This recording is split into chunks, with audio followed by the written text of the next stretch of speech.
First, we're going to open up a brief segment from Coach. Appreciate you guys coming out to cover, obviously, women's basketball. You got a great team here, and Kim, obviously, tremendous coach, and a really talented team with an incredible environment. And this community has done a great job supporting the program. You know, I felt like we had some really good stretches and then some stretches that we struggled. You look at 3 out of the 4 quarters, I thought we really competed at a high level. Thought our players showed some great resiliency, had a hard time matching them on the boards, which most teams do. And I don't know what the magic she's got at halftime, but that third quarter seems to be a problem for everyone. And we were prepared for that. We talked about it, the importance of really those first 5 minutes coming out of half, but they just took it to a whole nother level.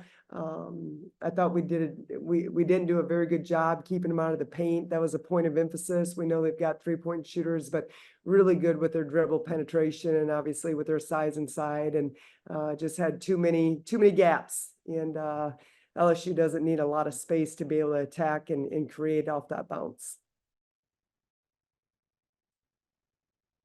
Yeah, what does Morrow have for them? Where's she running this thing? A little bit of everything. Really talented player. You know, she's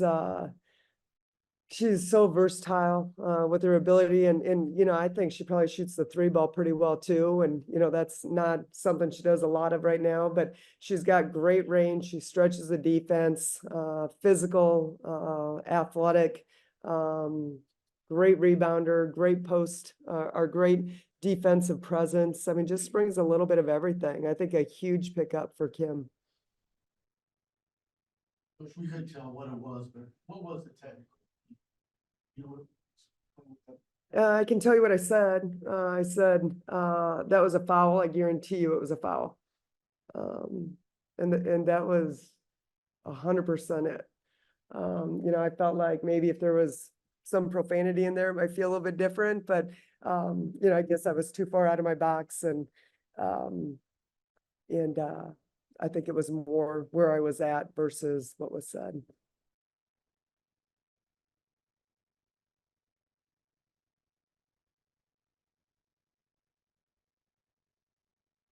But they're still doing on CIO. Should I pin any individual person? Yeah, your camera's off, right? Yep. Good. And you're muted. had some shots of blocking some shots and getting steals and converting into transition.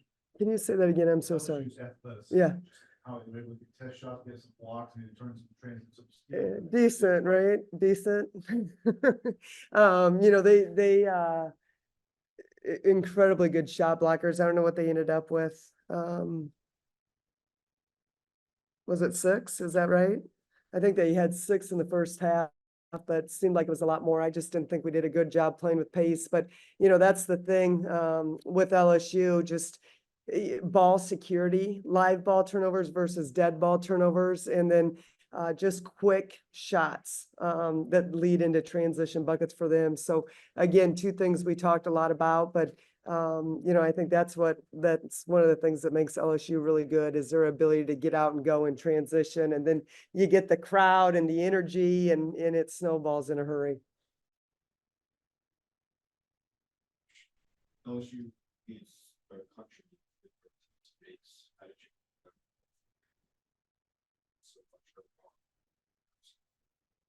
Yeah, well, obviously they ended up with 21, so I mean, maybe a little bit below their average, I guess, but still felt like there was a lot of ticky-tack fouls that, you know, we've just got to do a better job to not put ourselves in those positions. I think probably easier said than done as a coach. You know, it's so physical, you know, the size, the athleticism, and, you know, you're really trying to battle on the boards and so quick and explosive off the bounce. But I thought we gave up, I don't know what it ended up with, but a couple of 3-point plays and then just the ticky-tack ones that add up. Just a curiosity question for you, but tonight LSU ran a promo dressed like Kim Mulkey. I don't know if you guys noticed any of that at all, but what's it say for the sport of women's basketball to to see just kind of an impact of whether it be a coach or specific player, and just kind of see how they sort of galvanize it at local community or even possibly, a broader reach than that. Yeah, well, if I would have known about it a little sooner, I would have bought a wig and came out in some glitter jacket just to create some excitement. But Kim's done an incredible job. I mean, she's a Hall of Fame coach. She's, I've got so much respect for her. I think it's been really, I think for women's basketball, to see the kind of support here and the following that, she's created just with the legacy that she's had. She's been a trailblazer. And I think it's great for the sport, to be honest with you. Coach, last year you faced Flau'jae Johnson. Just talk about what you saw from her tonight and the growth.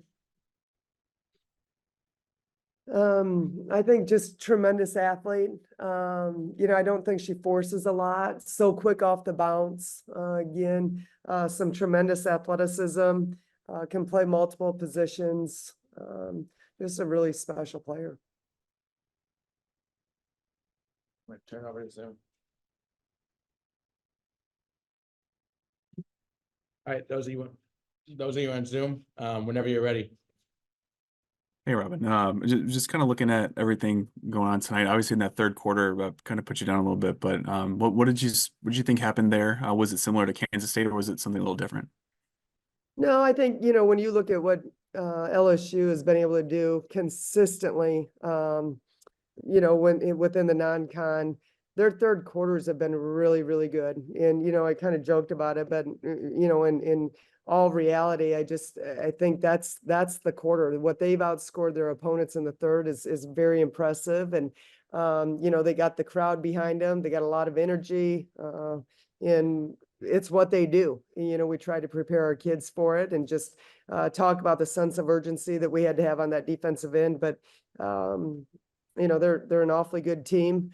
I think we had a good plan. I don't think we kept them out of the paint at the level that we needed to, but I am proud of our players. I thought they really battled and competed, and I thought at stretches, we matched them. We matched, just the intensity and the physicality of the game. And there were some stretches, especially in that third quarter, that hurt us.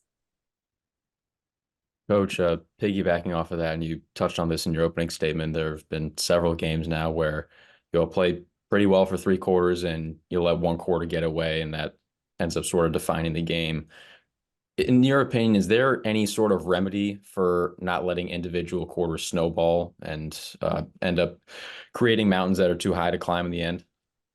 Yeah, I think honestly, only 2 games that really jump out to me, and it was this game and K-State. I think both really good teams, and I don't feel like it's been a reoccurring issue for us. I think these are the 2 of the games that probably stand out to me the most, and we got to be better coming out of half. And, is that something that I need to evaluate? The conversations we're having, I know our players understand our goal is always to win the first 3 minutes, but we're playing some really good teams, and,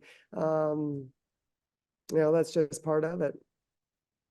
Well, with 18 turnovers tonight, what was going into that? Was that LSU? Yeah, playing way well? too many turnovers. LSU is number 1 in the country in steals. They're pretty high up there. I know they lead the league. So pretty good defensive team, have range and size and athleticism. Just felt like we got sped up, especially in that third quarter. I just playing off 2 feet and we just didn't value the ball at the level that we needed to. We knew those live ball turnovers would come back to bite us, and I thought they did. But I thought Judd uncharacteristically, I had some turnovers that she's usually been a little bit better for us. But as a team in the SEC, having 18 turnovers, you're going to make it a long night for yourself. So just the importance of that ball security. What goes into that, fixing that part of that for you guys? Is it practice? Is it something this is more of a mindset when it comes to fixing ball security? I just think, just watching film, again, we've got a lot of young players out there, and you're playing in a really tough environment against the defending national champions. And so you're going to have you're gonna have possessions that seem bigger than what they are. But I think just real life experience and going through the fires and, again, I think so many times you try and skip the stages, but we've got a young team playing on a big stage, and we've just got to continue to learn and grow from it. Any more questions? Yeah, I guess when you kick off SEC play this way, I mean, how would you really evaluate some of that younger talent? I mean, this is kind of a welcome to the SEC moment, literally, for players like Grace and Abby. But what did you think? How do you evaluate that? I thought Hannah played a really good game tonight against two really good players too. Yeah, I did too. I think, I love our freshmen. I think they're competitors. They don't get too high, too low. I think there's a lot of really good things. And you win as a team and you lose as a team. So, there's things that we've got to do better. Offensively, I thought we got sped up. Like I said, defensively, we had a hard time rebounding with a really athletic, good rebounding team. And so it's just part of the SEC. Again, tonight's a tough matchup and in a tough environment, but we're going to learn from it. We're going to grow from it. And that's the great thing about the SEC is that, you got about 8 weeks. It's going to be action packed and you got another opportunity in a couple days. All right, guys, we're gonna end it there. Thank you.